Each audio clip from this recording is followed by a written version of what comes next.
வங்கக் கடல் கடைந்த மாதவனை கேசவனை திங்கள் திருமுகத்து சேழையார் சென்றிறைஞ்சி அங்கு பறைகொண்ட ஆற்றை அணி புதுவை பைங்கமல தன் தெரியல் பட்டர்பிரான் கோதை சொன்ன சங்கத் தமிழ் மாலை 30 தப்பாமே.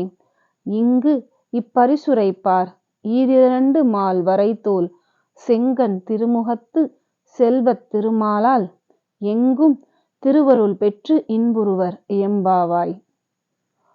உலகைக் காக்க மந்திரமலையை மத்தாக்கி வாசுகிப் பாம்பை கயிறாக்கி திருப்பார்கடலை கடைந்தவன் பரந்தாமன்.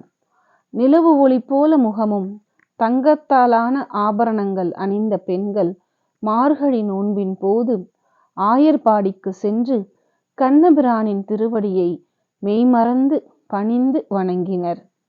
செழிப்புமிக்க ஸ்ரீவில்லிபுத்தூரில் வாழும் பெரியாழ்வாரின் தவப்புதல்வியாக வளர்ந்து செந்தாமரை மலரின் இதழில் தொடுத்த மாலை போல அழகு வாய்ந்தவள் ஆண்டாள்.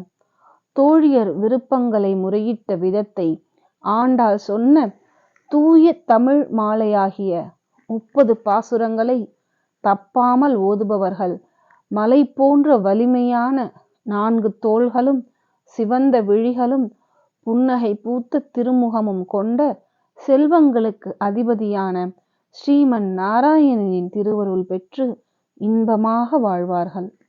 நன்றி. மாணிக்கவாசகர் அருளிய திருப்பள்ளி எழுச்சி.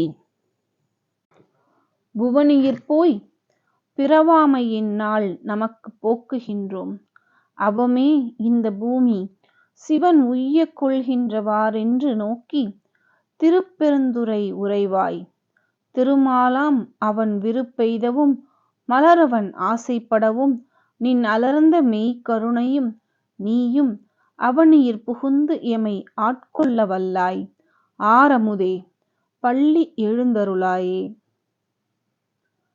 திருப்பெருந்துறையில் குடிகொண்ட சிவன் பூமியில் அவதரித்து அடியார்களை ஆட்கொள்கிறார்.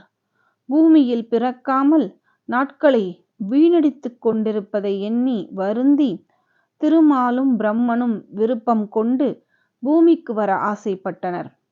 சிவன் அடியவர்களுக்கு அமுதம் போன்றவன், கருணை உள்ளம் கொண்டவன். எம்பெருமானே, புன்னகை பூத்த உன் மலர்ந்த திருமுகத்தால் நீ எங்களை ஆட்கொண்டு உலகை காக்க பள்ளி எழுந்தருள வேண்டும்.